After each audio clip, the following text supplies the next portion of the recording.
Well, good morning, folks. Good morning from New York. Gene Panasenko here with the latest episode of Straight and Unfiltered. Hopefully, one of the channels that becomes more and more popular. I can't stress enough to my audience how much I do appreciate your viewership, your support, your likes, your subscriptions. So keep spreading the word. Let's keep growing this wonderful community. As you know, we invite some of the most talented, some of the most accomplished business people, entrepreneurs, executives, attorneys, CPAs, the people that really have a lot of advice to bring to the table, a lot of pearls of wisdom to share with you folks. So again, thank you so much for your support. We do have an incredible guest, a brilliant Tom Vecchia, the CEO and the founder of two businesses, actually, the X Factor Media, and the newest one is the New Theory media and publications. So they come in print, they come online in digital format. I've been fortunate and honored to have known Tom for almost 4.5 years now. Yeah. Time flies Yep. so Yep. fast, so painfully fast, I would say. And Tom had he has a roster of some of the most accomplished business people on his channel, in print, on New Theory publication. Gary Vaynerchuk is one of the probably biggest names that stands out in my memory. Ultra successful guy, and he comes from the same neck of the wood, I guess, as you do, right, Tom? Jersey, Yes. Around the corner, actually. Around the corner. So lucky you again. Yeah. So again, wonderful businesses, great publications, the businesses that brought a lot of value to many corporate clients that I know of. Tom and I, before the lockdowns began, we used to spend a lot of times, Yale Club, Cornell Club, all those wonderful venues where the receptions would be taking place with some of the business, people attending them for networking and sharing some expertise. So Tom, welcome to the channel. Great to have you here. Wow, Gene, thank you. That's a great introduction, and it's truly an honor to be here. And it comes from the heart, Tom. I'm straight as an arrow, as they say, and sometimes it works against me, or brutally against me, I should be saying. But the people who do appreciate my approach, my straightforwardness, I mean, it really makes it so much more meaningful for any kind of relationship. And I've been able to build, and enforce those relationships that came back to me in spades. And when I'm saying they came back to me, they came back to the community, that I've been trying to develop so carefully over time. So pleasure having you here, Tom. Our audience would love to hear about your background, how you got into business. I know, but I would love you to share that you went through actually some evolutions, in your many years, first in the corporate world and then as an entrepreneur. Yep. Yeah. I was in corporate, specifically pharmaceutical medical device, for roughly 20 years. And then believe it or not, I got fired. I'm open about it. That, Tom. You were the institution. I spoke with the people. That was, in the medical device, pharmaceuticals. I know the people that actually worked with you. And again, forget about my personal opinion. It's as high as they come.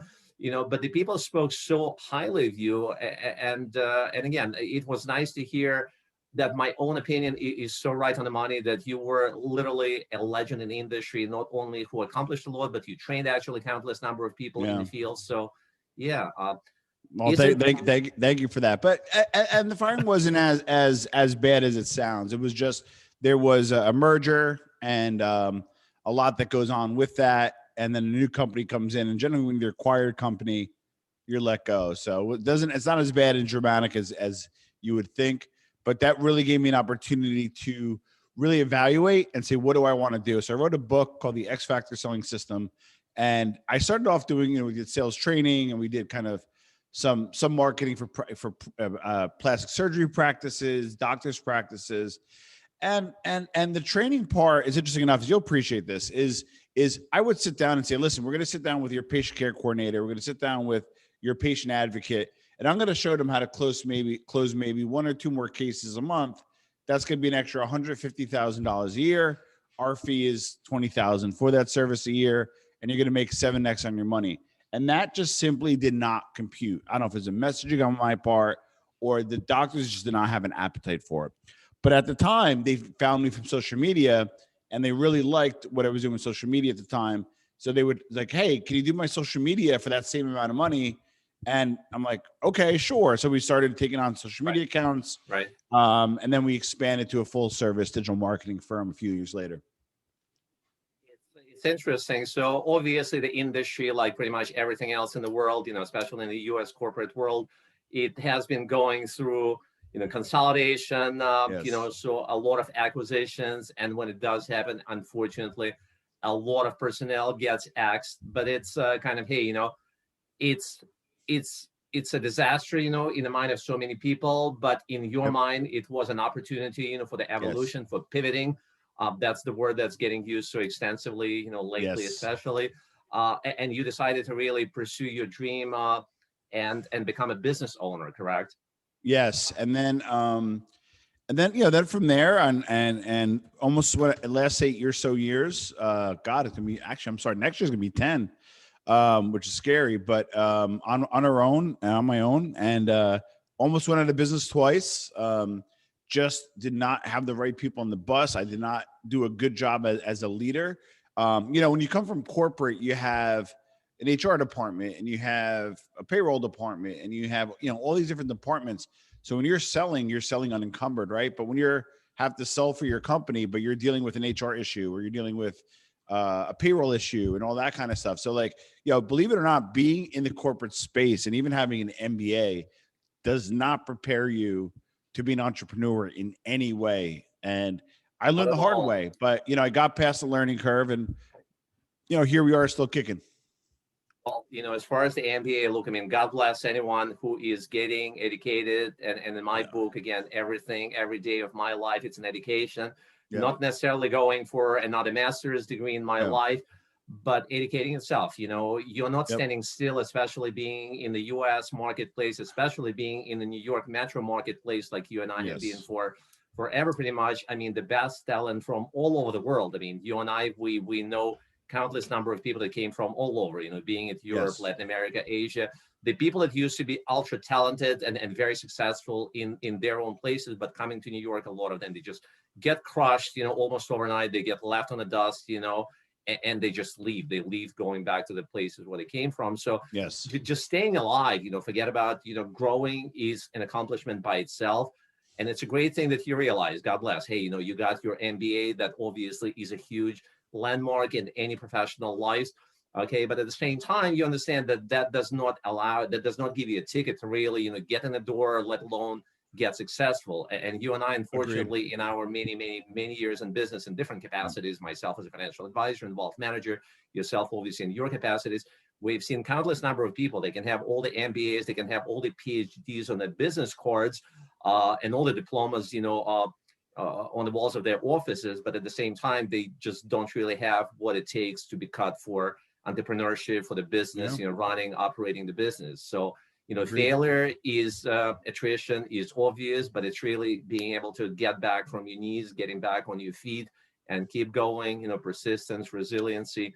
That's what really separates strong people from the rest of the pack. So you made it, obviously, you survived not just the first 2-3 years, which is normally Yeah. kind of like a benchmark. If you can make it for the Yep. first 3 years, your chances of staying alive, of staying in a business, keep growing exponentially. But you've been doing this for over decades, so God Yeah. bless you, kudos.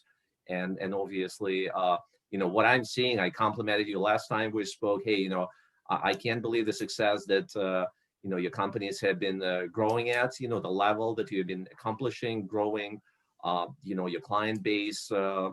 So again, congratulations to you on that. Yeah. And it's interesting, and we'll talk a little bit about it today, but like the growth strategies have not been as easy as historical. So I'll give you a quick example. So obviously we have New Theory Podcast, which thank goodness is doing particularly well because of support of people like Eugene. So I acquired a magazine, New Jersey Digest, which has historically been out of Hoboken area, Hudson County area for 10 years. And I bought in 2019 and literally right before COVID, I literally closed on the deal 3 months before COVID. And right away, March, April, respectful, partners, advertisers were just simply could not pay their bills or they were closed and Pulled out, revenue, yeah. revenue dried up. So now you still have the note with the bank. You still have your payroll, and between like, you know, the acquisition and what I was investing in at that point was north of $150,000. So part of my strategy was, although I'm historically an organic guy, I'm like, you know what, let me buy a business, let me buy a publication. And right off the bat, it almost closed down. So I have a great team, Mike, Abby, and Christine, and myself, tangentially involved on the content side. And I'm the investor, if you will. And we're putting together a great platform in New Jersey for New Jersey readers, because you know what, like what COVID showed us is there's a huge appetite for content. And candidly, the content's not great. It's very thin. It's not meaningful. So I put a great team together. I invested a whole bunch of money, and we're doing some great things. And we're actually launching a new print publication shortly, a new print edition shortly. That's going to be Jersey wide. So while a lot of companies are detracting, I'm doubling down, and I'm doubling down on print because I think it's an important medium. God bless. Again, I applaud your accomplishments, but what you just told me reinforced my belief. Hey, you know, you're the real deal. You're the true businessman. You understand, hey, you know, no pain, no gain. Yep. When to go and get stuff, the top get going. Yep. So you keep pushing when a lot of people are kind of like throwing the towel in. And you did mention that you closed on that acquisition deal, which is very expensive, you know, obviously by any stretch, you know, especially for the, you know, for the business. With a baby on the way. So a beautiful baby girl now, 7 months. Adeline Gray, she's great. God bless. And I mean, she's beautiful. Again, I've seen her on one of your, you know, episodes. So congratulations to you and your wonderful family. Thank you. Absolutely, Tom. But again, what we have been going through, your example, as painful as it is to yourself and myself, as somebody which, you know, admires our friendship with you, but by any stretch, it is not an isolated incident. I mean, since the lockdowns began, you know, pre-COVID and COVID life, it's completely different dimensions. And being here in New York, we're the very first place in the country to be shut down. And it's been nothing less than painful. Again, as a financial advisor, you know, some of my clients, they're private clients, a lot of them, they're small businesses. And I'm seeing those brilliant people struggling, you know, to keep the businesses alive. If they're lucky to still be alive, you're seeing entities that used to own, you know, 4 or 5 restaurants, and now they're down to just one in a matter of literally like 10 months. And they're crying, saying, "Gene, this is like the second or third generation business. My mom and pop, you know, they put, you know, the blood, sweat, and tears. My grandparents, they founded this place, and now I have to shut down like 90% of operations and lay the people off. And how can I feed my family and meet the debt obligations?" As you said, hey, you know, nobody gives you the money for nothing, you know, so you're obviously on the hook with the bank. But it's really, you know, extremely challenging environment.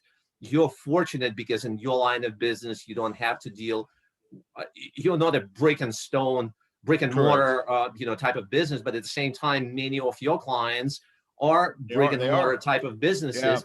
If they're gone altogether, if they file for bankruptcy or they've been destroyed as a result of riots, you know, and, you know, looting and what have you, that, you know, wonderful place like New York City, you know, had to go through under the current, you know, guidance and administration.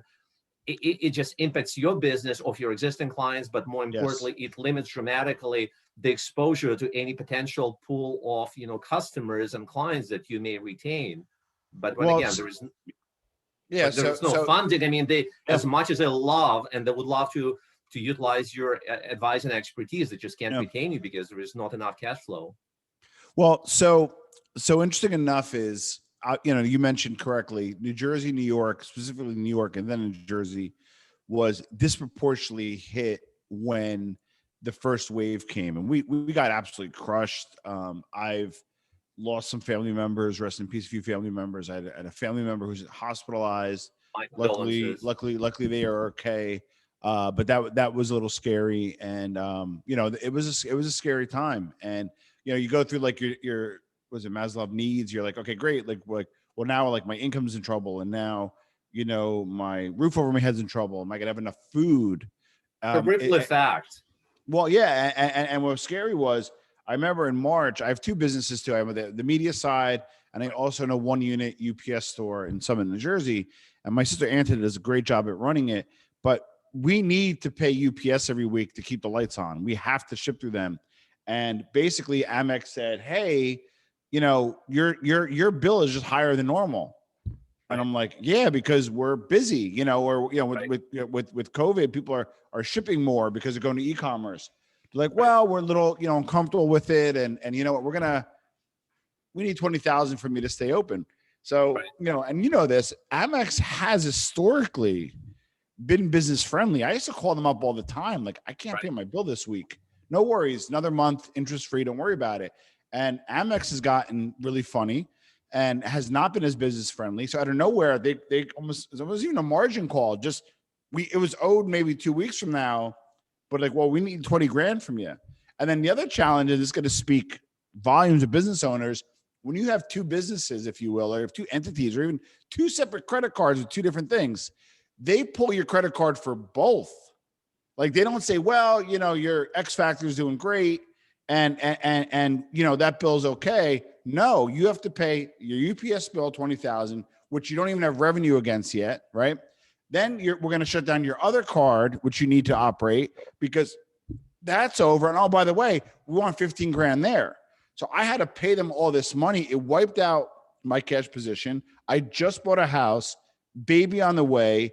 I was trying to sell my other house, so cash flow was tied up, and I had no borrowing capacity.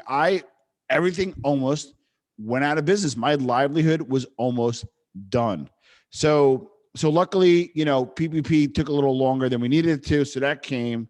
That administrator did a very good job with that program. Net, I thought. In the beginning, it was a little rough, but it turned out to be a good program.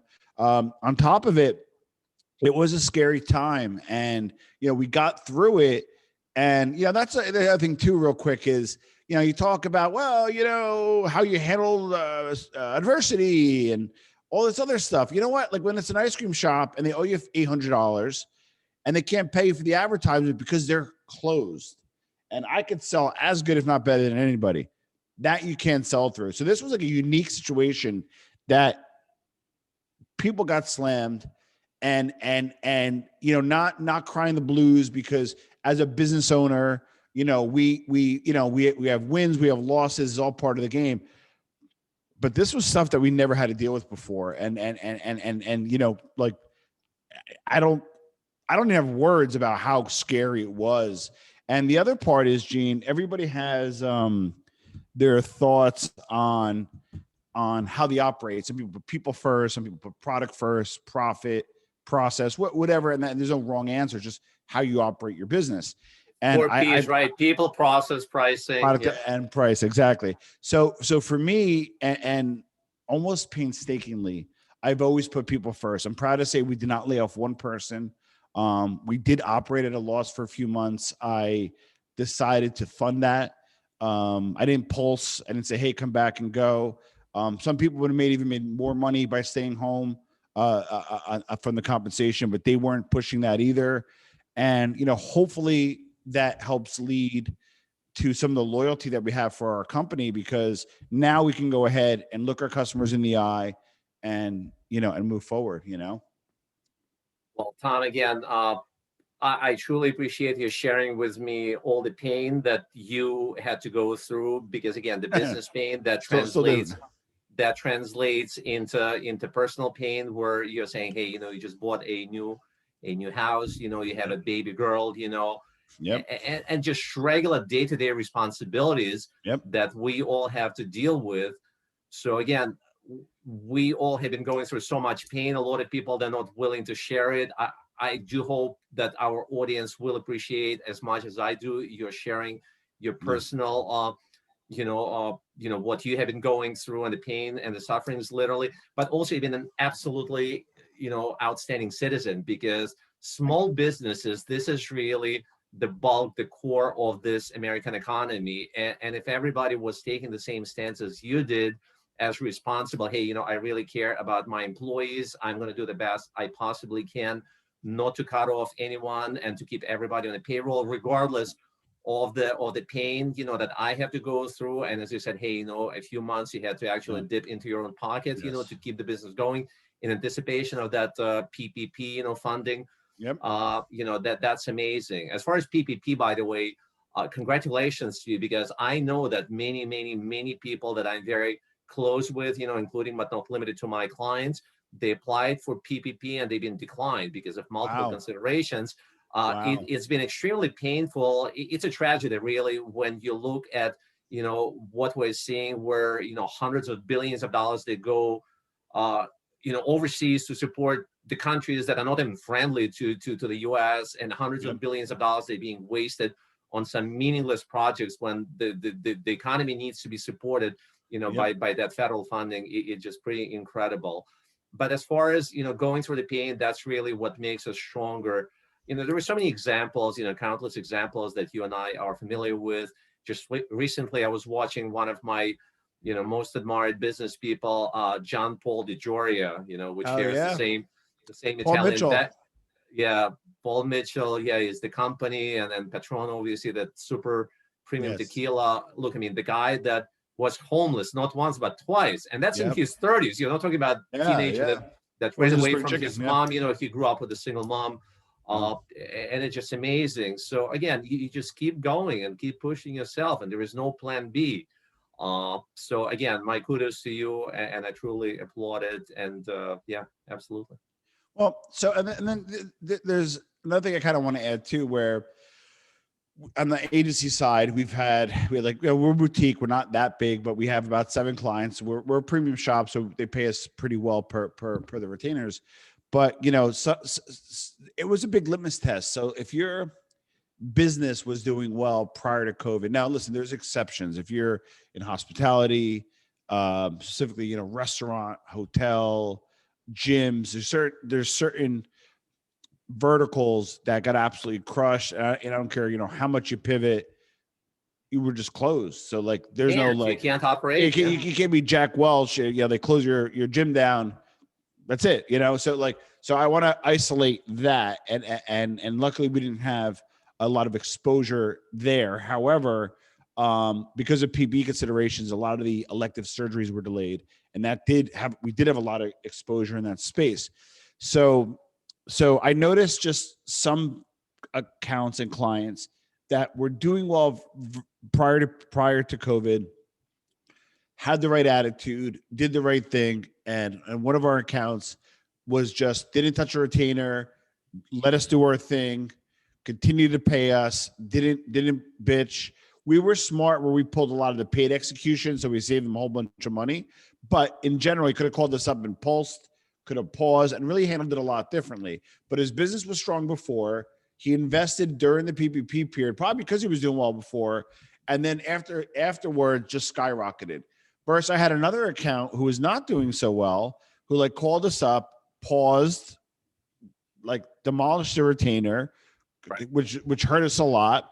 And they had to do it. I don't blame them, but it's not because of COVID. It's kind of how your business was before. So I think it's a time, and I know we're hopefully in the tail end of this, but I think if you're a business owner or even an entrepreneur where you're a salesperson and maybe you don't have your own shingle, but you're working for somebody else on variable income, this is a great time to do an inventory on your business and isolate, why it's weak, if it's weak, or if it's strong, why it's strong, and do kind of a SWOT analysis and say, hey, here's where I'm at right now.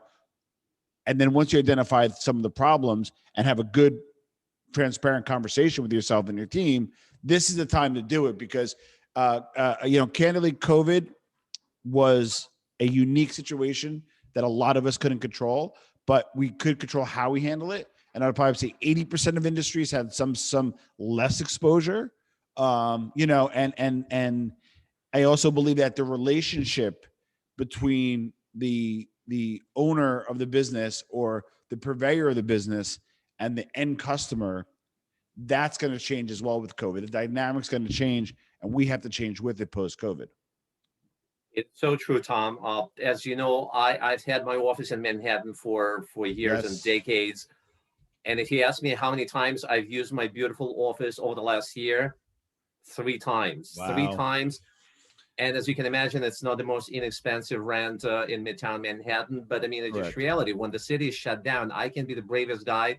I can defy any, mask or whatever orders that, again, but the people that are scared, they're petrified. Never mind the fact that, between 5 to 600,000 people that left New York City over the last year, since the lockdown began. I mean, we're looking at some companies from small mom and pop businesses that left the city to some of the billion-dollar companies, and they're moving south, being in Florida or South Carolina or South Dakota, where they had no shutdowns at all, or they have very limited shutdowns in the businesses. They can still be operational, and the people can serve their clients and customers and still make a living. It's not the case in New York. But the reason I bring it up is really many companies who have been fortunate to still stay in business, but they're out there in the middle of the ghost town. I mean, you're looking at Sheraton, Hilton, they shut down. You're looking at the Times Square area, which is really the crossroads of the world, as we both know. But I mean, when there is no foot traffic, they cannot operate. So I think that what you bring to the table as far as your digital marketing can be a critical solution. How those companies can actually, keep staying in business and hopefully replenishing their client base with new customers who may not be local, they may not be traveling because, again, of lockdowns. And a lot of people, quite frankly, they're outright petrified. I'm not going to go into politics, but we know that with countless number of criminals, released from the prisons, and homeless, I mean, it's just not a safe place, to say the least, as far as Manhattan.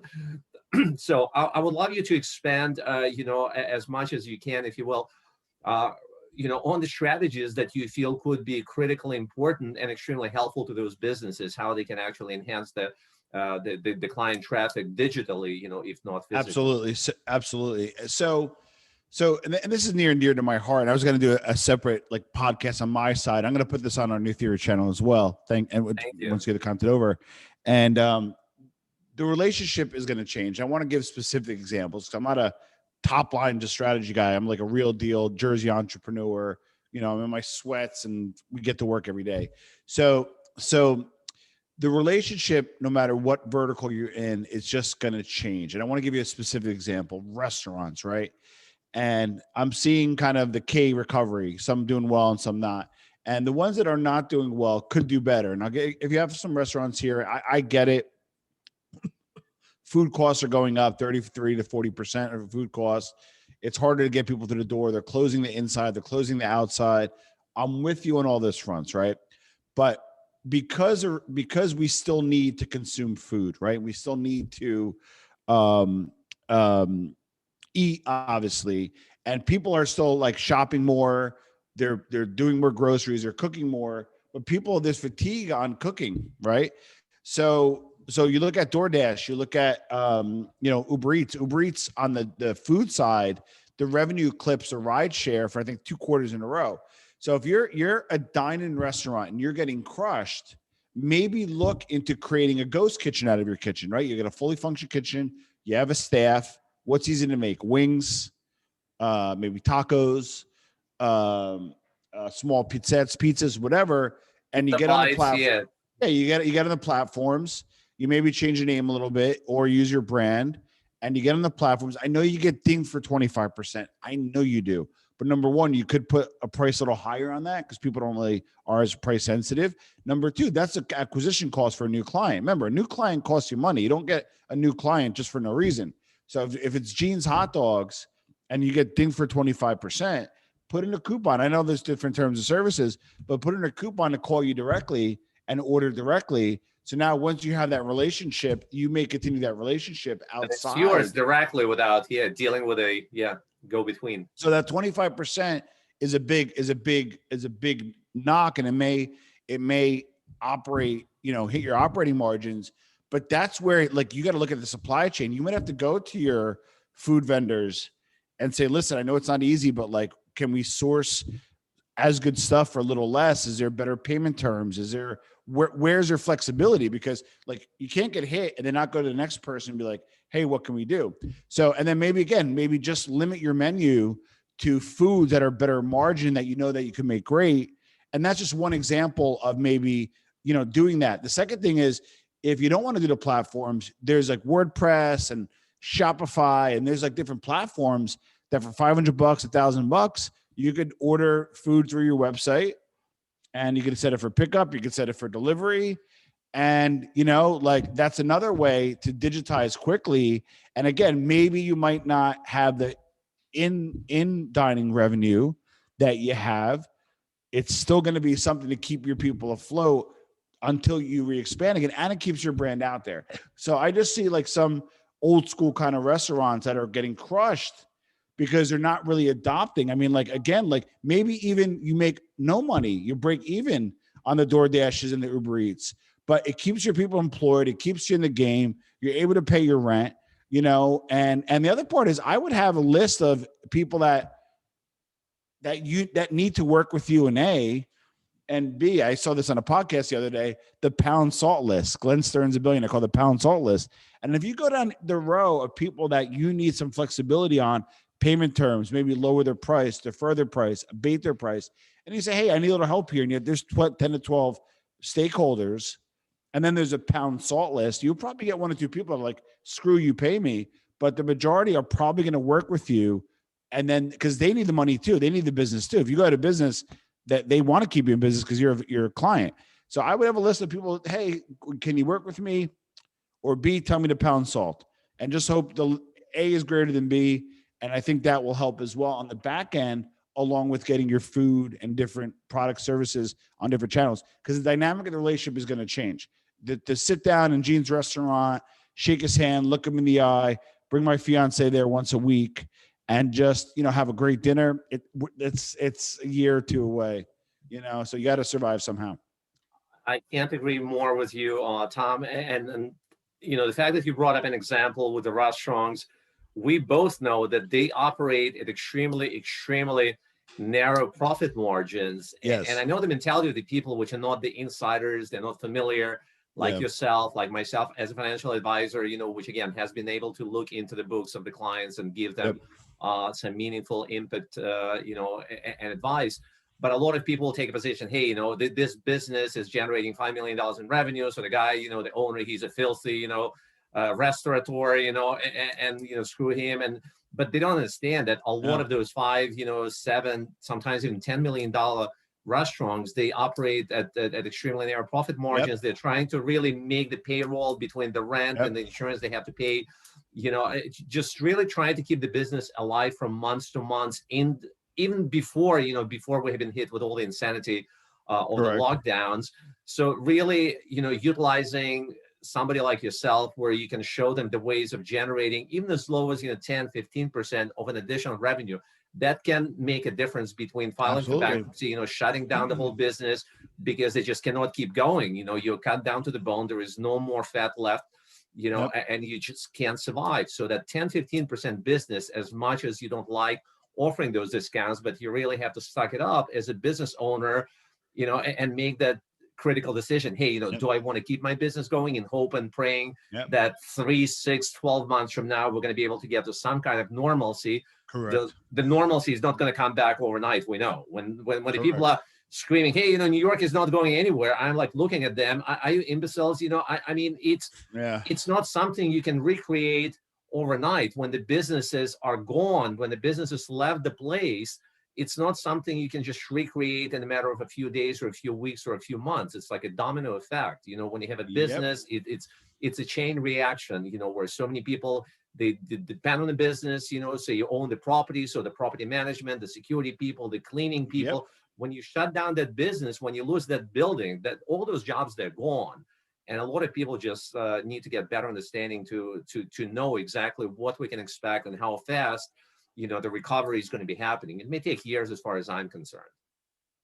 I agree. So that was kind of the first part, is define what the new relationship or the current relationship with your client looks like, and then work in a channel that's consistent with that. Whether, you know, I know it's a little tricky, you hire maybe a delivery person, and I know there's some insurance considerations. You want to be above board and not just pay them cash or whatever. You know, maybe there's a service that just delivers and for a flat fee. And you say, hey, listen, I'm happy to have you to ship to you or to send to you food, but it's $50 minimum. I don't know. But like, so I just feel like the relationship is going to change. It's digitally focused. If you're a little domicile in a small town, you know, maybe sell some of your stuff on your website, set up a small e-com like through WooCommerce or something on WordPress. It's not that hard. It's not that expensive. On top of it, maybe reach out to your clients and say, hey, you know what? Like, we're struggling a little bit, but we're now selling online. You can get our great goods and services online. Would you purchase? Facebook groups, local groups? And not that you have to beg, but it's okay to say, hey, you know what? We'd love for you to support us during this tough time, because we've always been here to support you. And I know not all communities are created equal. Some are really supportive and some are not. So, hopefully you can see the appetite of your community to help. And then more importantly, just try to innovate, come up with maybe new products and ideas. Like you, for example, started a podcast. Now, obviously you're doing it to create great content, but you're also going to build meaningful relationships with either the guests as well as people that come on the show, that watch the show or listen to the show. And they might say, hey, Gene, you know what? I might need some financial advice. So I'm not saying you're doing it for that reason, but what I'm saying though is it's good to just create content. If you're a gym owner, maybe do Zoom classes or something. I don't know. Just keep in front of the client, keep relevant, keep as much as you could there. I'm not big on taking on debt, but maybe you might have to hit a line of credit if you believe in your business, because the truth is your business was doing well before COVID and you got crushed. And, you have an idea of how you're going to probably do after COVID, even in New York City, because I think when New York City, the pendulum's going to swing really far into the bad zone, which it already has. But eventually it's going to swing back, because there are going to be people saying, you know what, I can now rent the store for $1,300 a month when it used to be $3,000 in New York City and such. So, it's just really critical what you do now, and make sure you capitalize, focus on your cash flow, focus on your margin, have a good advisor like Gene to help you, and then work on executing your plan. Great pearls of wisdom, Tom. Definitely, it's really something that, again, separates strong individuals, from the rest of the pack. Everybody can say whatever they choose to say, but it's really, clenching your teeth literally and keeping going regardless of, financial and whatever other obstacles that the businesses and the business owners specifically have to go through, as we're going through this pandemic or self-induced pandemic in the New York case, I would say to a huge extent. But you gave some absolutely great pieces of advice, and I attribute it not just to your personal experience, but your absolutely incredible network. Some absolutely amazing connections that you're fortunate to have as your friends, as your clients, as your networking contacts.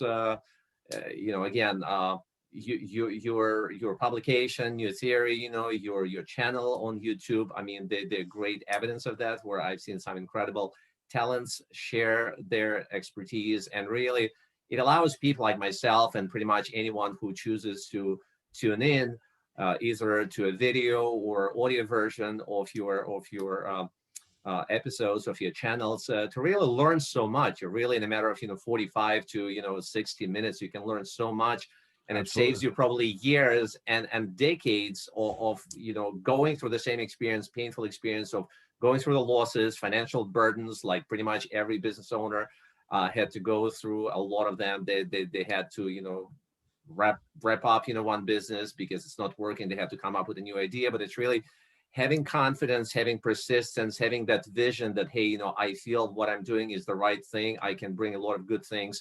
I can create jobs. I can bring great product to the marketplace, and that's how I'm going to get successful myself. So I think those are incredible examples that the people should follow.